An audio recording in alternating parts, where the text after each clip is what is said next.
Hello friends, मैं शुभम शर्मा स्वागत करता हूं आपका अपने यूट्यूब चैनल बायोलॉजी फैक्टर्स में। जहां आज हम आपको बताने वाले हैं किसके बारे में? ब्लड सेल्स के बारे में। तो जो ब्लड सेल्स होती हैं उनका क्या काम होता है, कैसे बनती हैं, क्या फॉर्मेशन होता है उनका, कौन कौन सी होती हैं, तो उन सभी के बारे में हम ब्रॉड रूप से अध्ययन करेंगे। तो आपका ज़्यादा समय ना लेते हुए स्टार्ट करते हैं वीडियो को, और उससे पहले चैनल को सब्सक्राइब कर लीजिएगा और बेल आइकन को दबा दीजिए। तो फ्रेंड्स, ब्लड सेल्स कितने प्रकार की होती हैं? ब्लड सेल्स तीन प्रकार की होती हैं, सबको पता है। Red blood cells, white blood cells and platelets. जो रेड ब्लड सेल्स होती हैं अपनी, वो इरिथ्रोसाइट्स कहते हैं उन्हें, इरिथ्रोसाइट्स। तो इरिथ्रोसाइट्स जो टोटल ब्लड सेल्स का 99% पार्ट बनाती हैं, और जो टोटल ब्लड सेल्स होती हैं वो पूरे ब्लड का 45% पार्ट बनाती हैं। पर जो रेड ब्लड सेल्स होती हैं वो ब्लड सेल्स का 99% पार्ट बनाती हैं। इन्हें एरिथ्रोसाइट्स भी कहते हैं। उसके बाद आती है वाइट ब्लड सेल्स। तो वाइट ब्लड सेल्स क्या होती हैं? इनको कहते हैं ल्यूकोसाइट्स। ल्यूकोसाइट्स। और फिर ये अपनी एंटीबॉडी का काम करती हैं, प्रतिरक्षा का काम करती हैं। फिर इसके बाद आती है प्लेटलेट्स, जिन्हें कहते हैं थ्रोम्बोसाइट्स।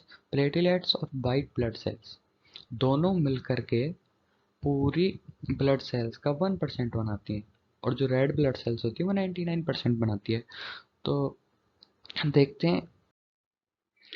तो फ्रेंड्स, हीमोपोइसिस क्या होता है? हीमोपोइसिस होता है blood cells formation. Blood cells formation मतलब जो ब्लड सेल्स होती हैं वो अपनी कहाँ से बनती हैं, कहाँ उत्पत्ति होती है इनकी, तो हीमोपोइसिस में आता है। हीमोपोइसिस का मतलब होता है synthesise mainly red bone marrow. जो जो अपनी ब्लड सेल्स होती है वो रेड बोन मेरो में बनती हैं।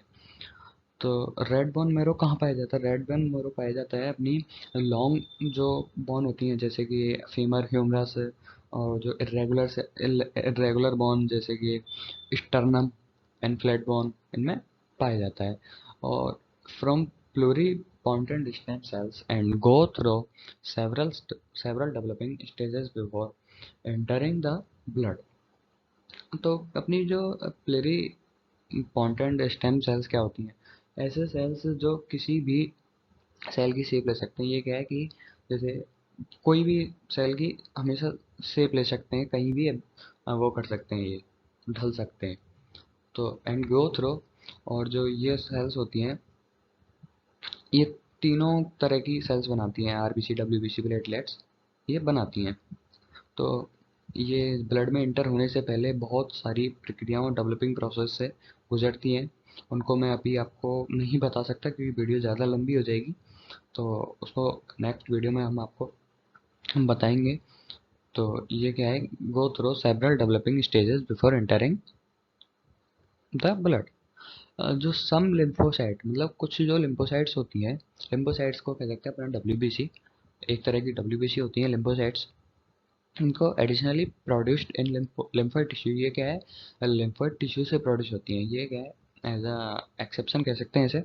ये लिम्फोइड टिश्यू से प्रोड्यूस होती हैं एडिशनली। तो ये होती है लिम्फोसाइट्स। इसके अलावा आपको बता दूं कि अपन जब 20 ईयर्स का लाइफ टाइम पूरी कर लेते हैं अपनी, अपन 20 ईयर्स के हो जाते हैं, तो जो अपनी रेड बोन मेरो होती है वो क्या है? जैसे बोन के एंड एंड पे चली जाती है, एंड पे एपिसाइसिस पे चले जाती है, और बीच में क्या रह जाता है? फैटी येलो मेरो। फैटी येलो मेरो बनने लग जाती है। ये एंड पे चले जाती है और फैटी येलो मेरो बनने लग जाती है। जो इन्फेंट होता है, नवजात शिशु होता है, उनमें क्या है? ये पूरी बोन में पाई जाती है। फिर 1 to 10 ईयर में ये कुछ येलो बोन मेरो बनने लग जाती है कुछ मात्रा में, पर लगभग पूरी बोन में रेड मेरो ही पाई जाती है। फिर उसके बाद 10 to 20 में लगभग जो अपनी फैटी येलो मेरो होती है वो बन जाती है, पर कुछ मात्रा में रेड मेरो रह जाती है। फिर उसके बाद एडल्ट में तो ये जो अपनी फैटी येलो मेरो वही रह जाती है, और जो रेड मेरो वो एंड पे चले जाती है, बिल्कुल एंड पे एपिसाइसिस पे चले जाती है। ये होती है हीमोपोइसिस। तो friends, it's a haemopoiesis. Okay friends, तो नेक्स्ट देखते हैं आरबीसी। तो आरबीसी का दूसरा नाम होता है एरिथ्रोसाइट्स। ये पूरे ब्लड सेल्स का 99% बनाती हैं। तो व्हाट इज एरिथ्रोसाइट? एरिथ्रोसाइट क्या होती है? एरिथ्रोसाइट की जो शेप होती है वो होती है बाई कॉनकेव डिस्क, मतलब ऐसा जैसे बीच में धसी हुई, ताकि जो अपनी गैसेज होती हैं CO2, ऑक्सीजन, इनका जो होता है एक्सचेंज इजीली हो सके, इसलिए बाई कॉनकेव डिस्क पाई जाती हैं। इनमें न्यूक्लियस नहीं पाया जाता है, इनका डिवाइडेशन नहीं होता है। डायमीटर इनका 7 माइक्रोमीटर का होता है। और ये जो होती है ये फ्लेक्सिबल होती है। फ्लेक्सिबल होने का कारण क्या है? फ्लेक्सिबल होने का कारण है जो अपनी नैरो कैपिलरीज होती हैं उनमें आसानी से इंटर कर सकें, तो इसलिए फ्लेक्सिबल होती हैं। और ये क्या है, मतलब इनमें और ज़्यादा कुछ नहीं पाया जाता है, ये बिल्कुल एम्प्टी होती हैं, क्योंकि इनमें पाया जाता है हीमोग्लोबिन। इनमें हीमोग्लोबिन भरा रहता है और कुछ नहीं पाया जाता है, एम्प्टी होती है। हीमोग्लोबिन ज़्यादा से ज़्यादा भरा रहे इसलिए ये एम्प्टी होती हैं। हीमोग्लोबिन क्या है? तो हीमोग्लोबिन होता है लार्ज पिगमेंट प्रोटीन। ये अपनी पिगमेंट होता है प्रोटीन, पिगमेंट प्रोटीन होती है जो कि आरबीसी को लाल बनाए रखती है। और इसका ये गैस ट्रांसपोर्टेशन के काम आता है, गैस का ट्रांसपोर्ट करने के लिए काम में आता है। तो मेनली जो हीमोग्लोबिन होता है वो वैसे तो ऑक्सीजन का ट्रांसपोर्ट करता है, पर मतलब थोड़ी बहुत मात्रा में CO2 का भी ट्रांसपोर्टेशन करता है, कार्बन डाइऑक्साइड का भी ट्रांसपोर्टेशन करता है। RBCs can not divide, so need to be continuously replaced by new cells from red bone marrow। RBC जो होती है अपनी, वो क्या है, डिवाइड नहीं होती, इसमें न्यूक्लियस नहीं पाया जाता, तो ये डिवाइड नहीं होती। तो ये क्या है कि रेड बोन मेरो से नई जो आरबीसीज बनती है उनसे रिप्लेस होती रहती है। तो what is the life span of RBC? RBC का लाइफ स्पेन क्या होता है? आरबीसी का लाइफ स्पेन 120 डेज होता है नॉर्मली। और हीमोलाइसिस, इसका हीमोलाइसिस हीमोलाइसिस मतलब ब्रेक डाउन ऑफ आरबीसी, मतलब कि आरबीसी का टूटना कहाँ पे होता है? आरबीसी का टूटना होता है स्प्लीन, बोन मैरो और लिवर में। इनको कहते हैं आरबीसी का शमशान घाट। आरबीसी का शमशान घाट किसे कहते हैं? स्प्लीन, बोन मैरो या फिर लिवर। तो ये है अपनी आरबीसी। इसके बाद देखते हैं WBC. What is WBC? WBC होती है वाइट ब्लड सेल। ये इसको इसका दूसरा नाम होता है ल्यूकोसाइट्स। ल्यूकोसाइट्स ये क्या है, अपनी प्रतिरक्षा का काम करते हैं, एंटीबॉडी का काम करते हैं। लार्जेस्ट ब्लड सेल्स, ये पूरी जो ब्लड सेल्स होती हैं तीनों, उनमें सबसे बड़ी पाई जाती है। But account for only 1% of the blood volume. पूरे ब्लड का ओनली 1% बनाती हैं, तो कोई ज़्यादा नहीं बनाती, 1% बनाती हैं। दैट्स वाई ब्लड सेल्स का, पर इनका बहुत बड़ा रोल है क्योंकि अपनी प्रतिरक्षा के काम आती हैं, इम्यूनिटी बूस्टर होती हैं। तो important function of WBC is defence and immunity. प्रतिरक्षा और इम्यूनिटी इम्यूनिटी का काम करती है, इनका फंक्शन होता है इम्पोर्टेंट। दे कंटेन न्यूक्लियाई, इनमें न्यूक्लियस न्यूक्लियस पाया जाता है। And some have granules in their cytoplasm, और कुछ ग्रैन्यूल्स पाए जाते हैं। ग्रैन्यूल्स होती है सीड लाइक स्ट्रक्चर, मतलब कि इसको कह सकते हैं अपन दानेदार संरचना पाई जाती है, जैसे कि इसमें दिख रही होगी आपको, ये वाइट वाइट जो दिख रहा है, ये दानेदार संरचना पाई जाती है इस पे, ग्रेन्यूल्स। तो इनके कारण इसके दो प्रकार होते हैं।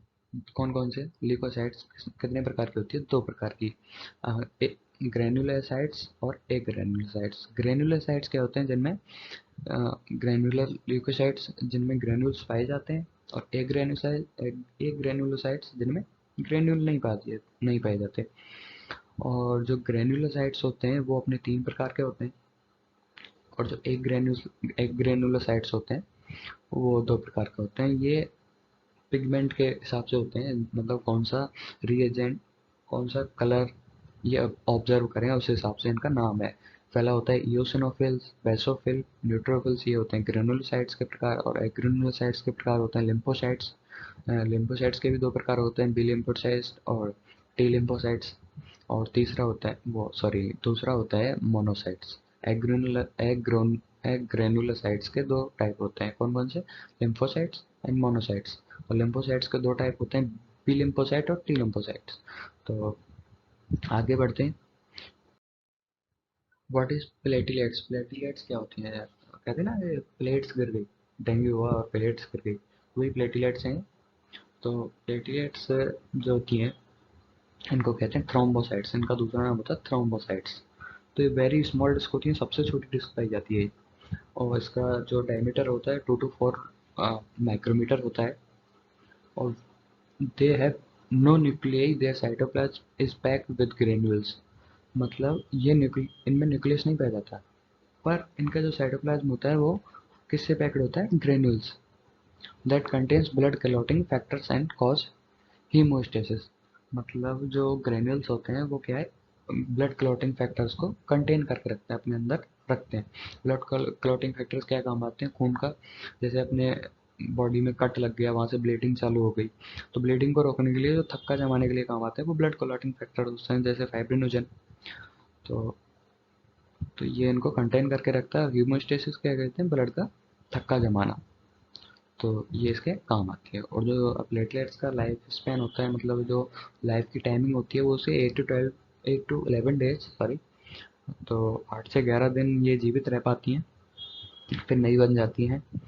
तो इस प्रकार ये हुआ अपना टोटल ब्लड सेल्स। तो फ्रेंड्स, वीडियो अच्छी लगी हो तो चैनल को सब्सक्राइब कर देना, बेल आइकन को दबा देना, और लाइक कर देना, और शेयर भी कर देना। Thank you friends, bye. मिलते हैं अगली वीडियो में नए टॉपिक के